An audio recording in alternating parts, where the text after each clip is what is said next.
C'était début janvier 2017. Près d'une centaine de combattants de l'État islamique, meurtris, dispersés et en fuite, avaient assemblé un camp de fortune au milieu du désert libyen. Ils manquaient de provisions, se trouvaient à des kilomètres de toute ville où ils auraient pu disparaître et n'étaient armés que de fusils bon marché. Pourtant, les hommes s'accrochaient à la promesse d'une contre-attaque, et chaque jour qui passait les rapprochait du moment où ils feraient payer leurs ennemis. Pas un seul rebelle ne remarqua les chasseurs qui descendaient du ciel. Ils étaient une meute de 3, invisibles au radar, conçus pour vaporiser des villes entières et disparaître sans jamais être vus. Une seule frappe de leur part pouvait suffire à raser une installation nucléaire. Une bande d'extrémistes dans le désert n'était même pas un défi.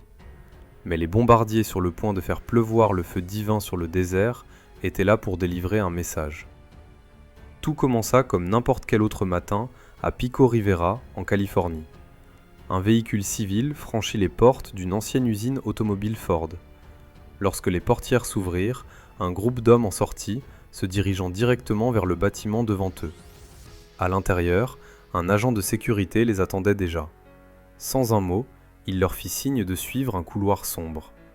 Des lumières fluorescentes bourdonnaient au-dessus d'eux, tandis qu'ils passaient devant des rangées de portes verrouillées et de fenêtres fermées.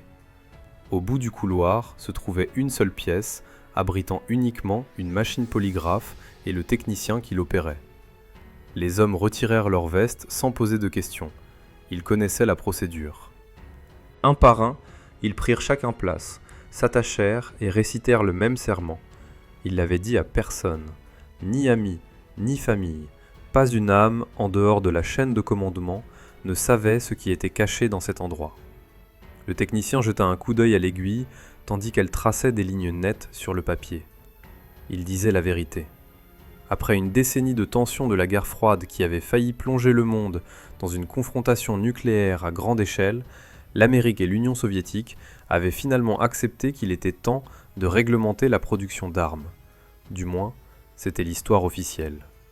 Derrière des portes closes, les planificateurs militaires des deux côtés continuaient d'esquisser des plans pour des armes différentes de tout ce que le monde avait vu. Aux États-Unis, les responsables savaient que la prochaine fois que les soviétiques pointeraient des ogives nucléaires vers le continent, ils pourraient ne pas avoir autant de chance. Ils avaient besoin d'un nouveau type d'attaquant, pratiquement invisible, capable de disparaître des radars au moment où ils décollaient, de voler sans être détecté à travers les continents et de faire pleuvoir le feu nucléaire sur le Kremlin si la dissuasion échouait. Jusqu'à ce moment, c'était le genre de choses qu'on trouvait dans la science-fiction. Mais en 1974, les concepteurs militaires avaient lentement commencé à percer les secrets de la conception d'évasion radar, incorporant de nouveaux angles de surface, des compositions de revêtements expérimentales et proposant des conceptions qui réduisaient le bruit des moteurs au minimum. La Defense Advanced Research Project Agency demanda aux entreprises aéronautiques américaines d'exploiter cette technologie nouvellement découverte et de proposer une conception qui pourrait devenir l'arme de destruction massive la plus discrète de la nation. C'était un projet top secret, le personnel devant subir des vérifications régulières de leurs antécédents et une autorisation spéciale pour faire partie du projet. Bien que les employés fédéraux connaissaient l'existence de l'avion expérimental, peu de détails étaient disponibles, même pour les politiciens de haut niveau. Le projet devint rapidement l'un des plus coûteux de l'histoire militaire américaine, le coût de construction et de maintenance de chaque avion dépassant la barre du milliard de dollars. Une seule heure de vol pouvait coûter jusqu'à 135 000 $, tandis que les frais de maintenance mensuels atteignaient près de 3,5 millions de dollars. Les législateurs furent scandalisés. Certains voulaient réduire le nombre d'avions construits. D'autres remettaient en question la viabilité du projet dans son ensemble. Mais lorsque l'avion fut finalement dévoilé au monde, il fut immédiatement clair que malgré son coût exorbitant et sa création clandestine, c'était en effet l'un des avions les plus extraordinaires jamais construits. La grande révélation eut lieu le 22 novembre 1988, à l'Air Force Plant 42 en Californie. Après plus d'une décennie de spéculation, le monde pouvait enfin avoir son premier aperçu du B-2 Spirit, la nouvelle machine de guerre des États-Unis développée par Northrop Grumman, basée en Virginie. Des dizaines de journalistes impatients et d'experts en aviation se rassemblèrent. Les carnets de notes étaient prêts. Mais au moment où ils posèrent les yeux sur l'avion, ils n'avaient aucune idée de comment commencer à le décrire. Pour commencer, il ressemblait plus à un vaisseau venu de l'espace qu'à un avion militaire conventionnel. Il n'avait pas de fuselage à proprement parler, pas de queue ni de stabilisateurs verticaux. Juste une seule aile noire balayée, de 172 pieds de large et seulement 17 pieds de haut, avec une silhouette si finement sculptée que de face, elle semblait se fondre dans l'horizon. Malgré sa silhouette élancée, le B-2 était construit pour accomplir une destruction que peu d'autres avions pouvaient égaler. Cachés dans sa structure minimaliste se trouvaient des soutes à bombes capables de transporter 40 000 livres de charges utiles mortelles. Qu'il s'agisse de munitions conventionnelles guidées par GPS ou d'armes nucléaires stratégiques, le B-2 pouvait faire pleuvoir n'importe quoi, n'importe où, avant de rentrer chez lui sans être vu grâce à sa portée de 6000 milles nautiques et à ses capacités de ravitaillement en vol qui lui donnaient le pouvoir d'atteindre n'importe quel endroit sur le globe sans jamais toucher le sol. Sa forme inhabituelle et sa courbure continue lui donnaient une section radar si petite qu'il apparaîtrait comme guère plus grand qu'un oiseau volant à travers le ciel sur les systèmes ennemis. Il arborait une peau en carbone graphite, imprégnée de matériaux absorbant les radars, et fini avec une peinture gris charbon non réfléchissante, ce qui lui permettait de se fondre parfaitement dans les cieux nocturnes. En plus de cela, ses moteurs étaient enfouis profondément dans l'aile, avec des conduits doublés de titane et des refroidisseurs d'échappement conçus pour minimiser les émissions infrarouges. Il ne transportait pas de post-combustion, éliminant les pics de chaleur et les traces acoustiques tout en naviguant à des altitudes pouvant atteindre 50 000 pieds. Le B-2 était la réponse ultime à la menace soviétique croissante, mais alors que le Spirit commençait ses premiers vols d'essai à la fin des années 80, son avenir devint incertain. L'Union soviétique s'effondra, et ce qui avait été l'adversaire le plus controversé de l'Amérique n'était soudainement plus qu'un souvenir lointain. Au moment où le B-2 était complètement prêt au combat, son rival prévu n'existait plus, et la grande guerre pour laquelle il avait été construit ne viendrait jamais. Pourtant, l'avion était trop extraordinaire et puissant pour être jeté. L'Amérique avait dépensé des millions pour créer le B-2 Spirit, et en aucun cas elle ne le laisserait simplement prendre la poussière sur la piste. En 1999, à la base aérienne de Whiteman dans le Missouri, les portes géantes d'un hangar grincèrent en s'ouvrant, révélant 6 B-2 Spirit. Ils roulèrent sur la piste et, un par un, ils décollèrent chacun. À l'intérieur des appareils, des équipages de 2 à 3 personnes réglèrent le pilote automatique pour leur destination finale, la Yougoslavie, où les forces fédérales avaient déclenché une répression brutale contre les séparatistes albanais du Kosovo, incitant l'Amérique et ses alliés de l'OTAN à intervenir. Bien que la guerre du Kosovo fasse déjà rage depuis plus d'1 an, les États-Unis espéraient y mettre fin une fois pour toutes, avec leurs prédateurs aériens silencieux. Cependant, c'était la première mission de combat du B-2, et malgré sa conception à plusieurs millions de dollars, il n'y avait aucune garantie qu'il soit assez puissant pour mettre fin à une guerre à travers l'Atlantique. Après plus de 15 heures de vol ininterrompu, les Spirits atteignirent leur cible au plus profond du territoire yougoslave. C'était l'heure du spectacle. Les soutes à bombes s'ouvrirent, et du ventre de chaque appareil, des Joint Direct Attack Munitions, ou JDAM, tombèrent. Dans les conflits précédents, les bombardiers américains avaient employé des tactiques de bombardement en tapis, faisant pleuvoir des charges utiles sur des zones entières et risquant des pertes civiles massives. Mais ce n'était pas le style du B-2, et quand il combattait, il le faisait proprement. Pendant un moment, les JDAM dégringolèrent en chute libre comme n'importe quelle autre bombe. Mais ensuite, elles prirent vie. Chaque bombe se recalibra en plein vol, ajustant sa trajectoire avec une précision extrême. Certaines virèrent à gauche, d'autres à droite. Chacune se verrouilla sur une cible spécifique et frappa avec une précision quasi parfaite. Celles qui manquèrent leur marque le firent de pas plus de quelques pieds, minimisant tout dommage inutile à leur environnement. C'était la première fois dans l'histoire que des bombes intelligentes JDAM, guidées par GPS, avaient été utilisées au combat. Le résultat fut terriblement efficace. Les Spirits rentrèrent chez eux 30 heures après le décollage. Après une brève remise à zéro, les appareils furent réarmés, ravitaillés et lancés à nouveau. Au cours des jours suivants, les B-2 effectueraient 50 sorties de précision larguant 11% de toutes les bombes utilisées dans le conflit, bien qu'il ne représente qu'une fraction des 34 000 frappes aériennes totales de l'OTAN. En quelques semaines, la Yougoslavie capitula. Au cours des années suivantes, le B2 Spirit ne ferait qu'accumuler les victoires en participant à certaines des campagnes les plus notables de l'Amérique, notamment la guerre en Afghanistan, lorsqu'il vola du Missouri à Kandahar et retour, lors de missions marathon de 44 heures, oblitérant l'infrastructure des talibans avant même que les troupes au sol n'arrivent. Cependant, l'une de ces missions les plus commentées viendrait des années plus tard, en 2017, lorsque les Spirits furent à nouveau convoqués, cette fois pour frapper un ennemi que personne n'avait prédit. Pendant la présidence de Barack Obama, l'OTAN lança une nouvelle intervention étrangère, cette fois en Libye, destinée à éliminer Mouammar Kadhafi, le dictateur de la nation, accusé de violation des droits de l'homme et d'alimenter le terrorisme au-delà des frontières.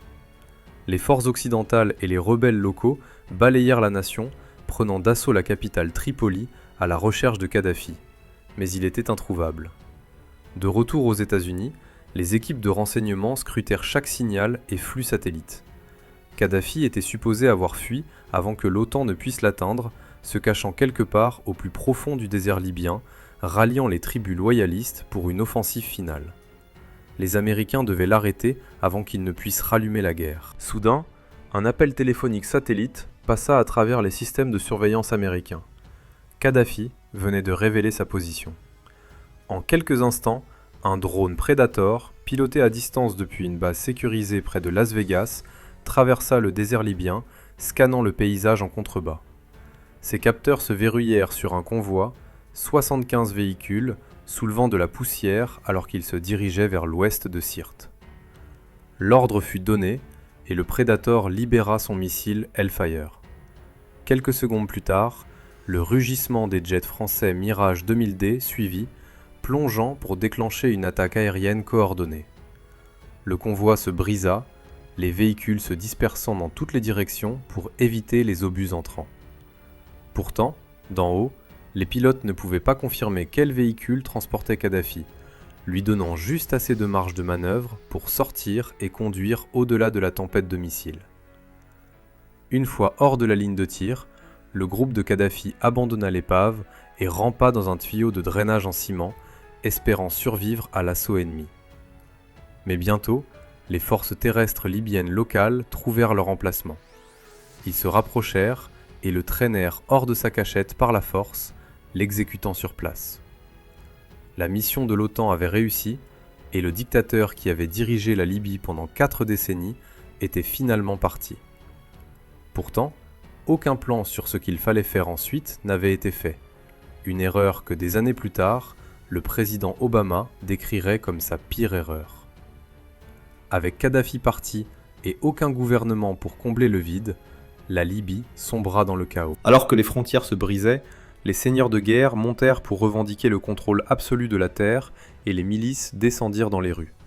C'était le terrain de reproduction parfait pour que les groupes extrémistes prennent le contrôle de la nation. Et l'opportunité n'était pas passée inaperçue pour l'État islamique qui, stationné de l'autre côté de la mer en Syrie et en Irak, était prêt à transformer l'Afrique du Nord en sa dernière conquête. Les responsables américains ne pouvaient que regarder avec horreur alors que les extrémistes libyens commençaient à prêter allégeance à l'État islamique. Les combattants affluèrent à travers les frontières, gonflant leurs rangs à des milliers. En quelques mois, l'État islamique avait planté sa bannière sur le sol libyen, imposant la loi de la charia et découpant un nouveau front dans son soi-disant califat. Une autre guerre civile éclata rapidement entre les forces libyennes fracturées cherchant à libérer la nation des intrus et celles cherchant à rejoindre l'État islamique. Les villes furent transformées en forteresses, avec des combattants de l'État islamique câblant les routes avec des mines, posant des pièges dans les ruelles et transformant chaque bâtiment en zone de mise à mort. Pour les forces anti-État islamique, mener des opérations au sol devint rapidement impossible. Une fois de plus, les États-Unis devraient faire pleuvoir le feu d'en haut. Les drones commencèrent à tourner au-dessus. À distance de sécurité, les pilotes regardèrent des images infrarouges granuleuses de cibles se déplaçant à travers le terrain, les coupant directement sur leurs traces avec des frappes de précision. Mais il y avait trop de combattants et trop de terrain à couvrir. Les frappes de drones seules n'étaient pas suffisantes. les généraux américains passèrent aux jets de combat et aux hélicoptères d'attaque, chargés de la mission contradictoire de lancer des centaines de frappes aériennes contre les bastions de l'État islamique, tout en gardant leurs attaques aussi contenues et précises que possible afin d'éviter les pertes civiles. La campagne était éreintante, mais elle fonctionna. Les positions ennemies tombèrent les unes après les autres, et bientôt les frappes aériennes réussirent à marteler l'État islamique juste assez pour que les combattants libyens pro-occidentaux continuent d'avancer. Cependant, éradiquer complètement les extrémistes ne serait pas si facile, même après que les rues commencèrent à être libérées. Chaque fois que les bombes tombaient, les combattants se dispersaient. L'armée de l'air américaine avait même un surnom pour eux, les Squirters. Lorsque la pression montait, ils ne restaient pas et ne se battaient pas.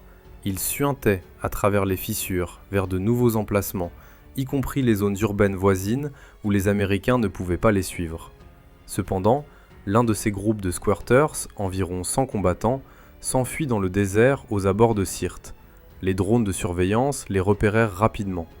Les responsables pouvaient voir qu'ils avaient établi 2 camps de fortune, très probablement se regroupant avant de lancer une autre attaque contre les villes libyennes, ou pire, contre les alliés américains à l'étranger.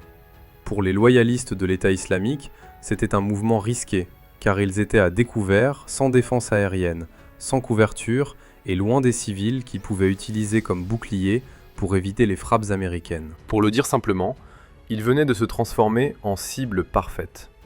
La marine proposa immédiatement un plan, lancer une salve de missiles de croisière depuis des navires stationnés en Méditerranée, les laisser filer bas à travers le désert libyen jusqu'à ce qu'ils trouvent les campements de l'État islamique et les anéantissent pour de bon.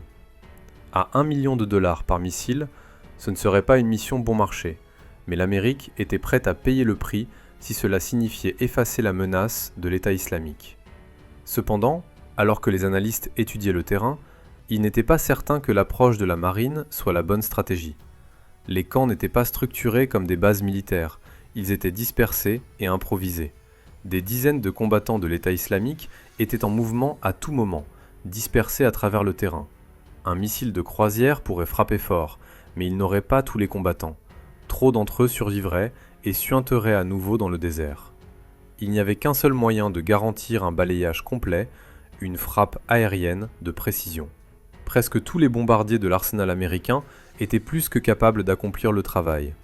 Sans véritable défense dont parler, un B-52 ou même le plus petit B-1 aurait pu descendre sur la position ennemie et la nettoyer sans même transpirer. Mais la Maison-Blanche avait d'autres plans. Au lieu de sélectionner un avion plus conventionnel pour la mission, il fut décidé que le B-2 ferait le travail. Des sourcils furent levés à travers l'armée. La plupart ne comprenaient pas pourquoi l'administration était prête à déployer son avion le plus puissant et le plus cher lors d'une mission à faible risque contre un camp désertique de djihadistes légèrement armés.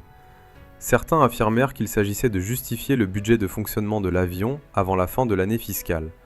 D'autres chuchotèrent que c'était un avertissement, une démonstration de force pour tout adversaire regardant depuis Moscou, Téhéran ou Pyongyang. Quelques-uns l'ont simplement rejeté, comme un geste d'héritage, notant qu'Obama voulait partir en beauté avant de quitter la Maison-Blanche. L'explication officielle, cependant, était qu'après un examen tactique complet, le B-2 offrait la meilleure chance d'anéantissement total et coordonné de la cible ennemie.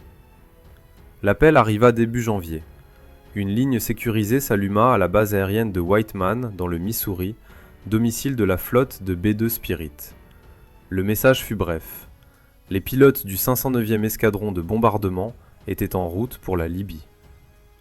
La lignée du groupe remontait jusqu'à la Seconde Guerre mondiale, lorsque l'unité fut initialement formée pour déployer les frappes atomiques qui dévastèrent Hiroshima et Nagasaki.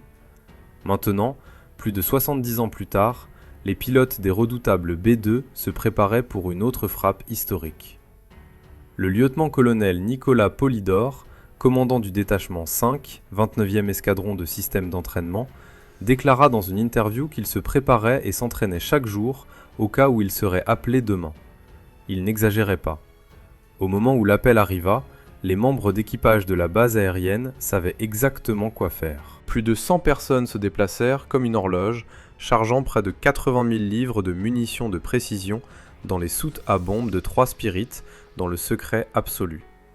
Environ un quart des armes furent préprogrammées alors qu'elles étaient encore en Amérique, prêtes à traquer les véhicules ennemis ou les bunkers dès qu'elles atteindraient l'espace aérien libyen. Le reste des bombes devrait se voir attribuer des cibles à la volée en utilisant des renseignements en temps réel au fur et à mesure que l'avion s'approcherait de sa cible.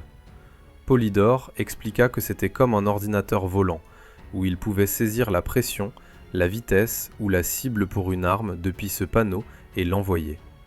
Pourtant, la mission ne serait pas plus facile pour les pilotes. Comme toutes les opérations du B-2, ce serait une frappe à ultra longue distance, plus de 30 heures aller-retour, sans atterrissage ni repos. Et malgré toute sa puissance futuriste, le B-2 n'était pas construit pour le confort. Il n'y avait pas de quartier de couchage, pas de cuisine et même pas de réfrigération appropriée. Les pilotes emportaient des repas chauffables au micro-ondes et partageaient un matelas gonflable à peine assez long pour quiconque mesurait plus d'1,73 m.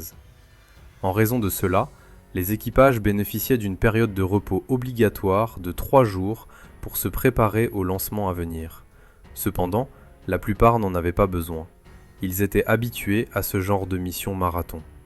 Un commandant, identifié comme Scatter, n'aurait même pas pris la peine d'apporter quoi que ce soit qui aurait pu rendre son temps de repos à bord de l'avion plus confortable. Lorsque le moment arriva enfin, un par un, les bombardiers furtifs sortirent de leurs abris et commencèrent à décoller à des intervalles de 30 secondes, tranchant au-dessus de Chicago, au-dessus de New York et dans l'Atlantique. Sur le radar, les pilotes pouvaient voir des orages se profilant devant eux. Mauvaise nouvelle. En raison de la façon dont le B-2 est construit, l'avion court un plus grand risque d'être endommagé par les impacts de foudre, et les protocoles exigent qu'il reste 2 fois plus loin des orages que les autres avions ne le feraient. Pourtant, les équipages poussèrent, traçant des voies sûres au-delà des tempêtes alors qu'ils approchaient de la Méditerranée. Cependant, la foudre n'était pas la seule chose que les pilotes devaient surveiller pendant le voyage. Alors que les réserves de carburant commençaient à s'épuiser, les pilotes du B-2 durent chercher des KC-135 et des KC-10 se cachant derrière les nuages pour effectuer des opérations de ravitaillement. Selon les experts, le ravitaillement en vol reste l'un des défis les plus difficiles pour les équipages du B-2, obligeant le pilote à désactiver le pilote automatique et à maintenir une position parfaite pendant que le ravitailleur connecte soigneusement son tuyau à la porte de carburant au-dessus du bombardier. Scatter expliqua dans une interview que l'avion était construit pour entrer en combat et être peu observable, qu'il n'était pas conçu pour leur faciliter la tâche, qu'il était construit pour bombarder un pays et non pour atterrir à Los Angeles. Malgré les obstacles en cours de route, les B-2 Spirits arrivèrent dans les cieux méditerranéens environ 15 heures après le décollage. Loin devant, une bande de côtes émergea, le contour déchiqueté de la Libye. L'ennemi était à portée de main. Alors que les bombardiers franchissaient le littoral et approchaient de leur zone cible, le mode furtif s'activa. Les systèmes embarqués se mirent hors tension, réduisant les émissions. Leur signature radar tomba à presque 0. Haut au-dessus des campements de l'État islamique, les drones américains reçurent l'ordre de dégager l'espace aérien, se retirant silencieusement pour laisser place à la frappe entrante sans alerter l'ennemi. Les B-2 avancèrent à 480 miles par heure, naviguant à une altitude de plus de 35 000 pieds. Alors que les pilotes franchissaient la limite, l'autorisation de frapper fut accordée. Les soutes à bondes s'ouvrirent et en seulement 30 secondes, 85 bombes guidées par satellite se détachèrent en séquence. Une fois en vol, les bombes se mirent au travail, suivant chacune leurs coordonnées préprogrammées et s'engageant dans une chorégraphie complexe, se croisant les unes les autres en localisant leurs cibles prévues au sol. Les combattants de l'État islamique n'eurent aucun avertissement. Leur première et unique indication de l'attaque fut un léger sifflement d'air avant que les bombes ne commencent à exploser tout autour d'eux. Depuis le cockpit, les équipages du B-2 regardèrent des éclairs orange éclater à travers le paysage. Le campement en contrebas était en train d'être vaporisé en temps réel. La plupart des militants furent éliminés lors de cette salve d'ouverture. Les drones MQ-9 Reaper avaient reçu l'ordre de rester à proximité. Au moment où des combattants survivants tentèrent de s'échapper, ils furent repérés par infrarouge et radar. Des missiles Hellfire suivirent de près, tirés par des opérateurs de drones américains situés à l'autre bout du monde. L'assaut fut dévastateur. Au centre de commandement, les responsables communiquèrent par radio, recherchant tout signe de vie. Aucun ne fut signalé. Les estimations placent les morts ennemis confirmés autour de 85. Les campements avaient été effectivement détruits. Le travail terminé, les B-2 firent demi-tour et commencèrent le long voyage de retour. 34 heures après le lancement, ils touchèrent le sol américain. Les attendant sur la piste se trouvait un rassemblement d'officiers supérieurs et la récompense ultime, un dîner de steak, d'œufs et de bière fraîche. Près de 4 décennies depuis ses débuts, le B-2 Spirit reste l'une des armes les plus redoutables de l'Amérique. En 2025, il frappa à nouveau l'Iran lors de l'opération Midnight Hammer, larguant des bunker busters de 30 000 livres sur des installations nucléaires. Trump affirma avoir complètement oblitéré les sites. Mais l'Amérique sait que le B-2 ne pourra pas continuer éternellement. Son remplaçant, le B-21 Raider, est déjà en phase de test. Plus élégant, plus avancé, plus mortel. 3 B-21 volent déjà. L'ère des tueurs invisibles ne fait que commencer, et personne ne sait encore ce qu'ils feront ensuite.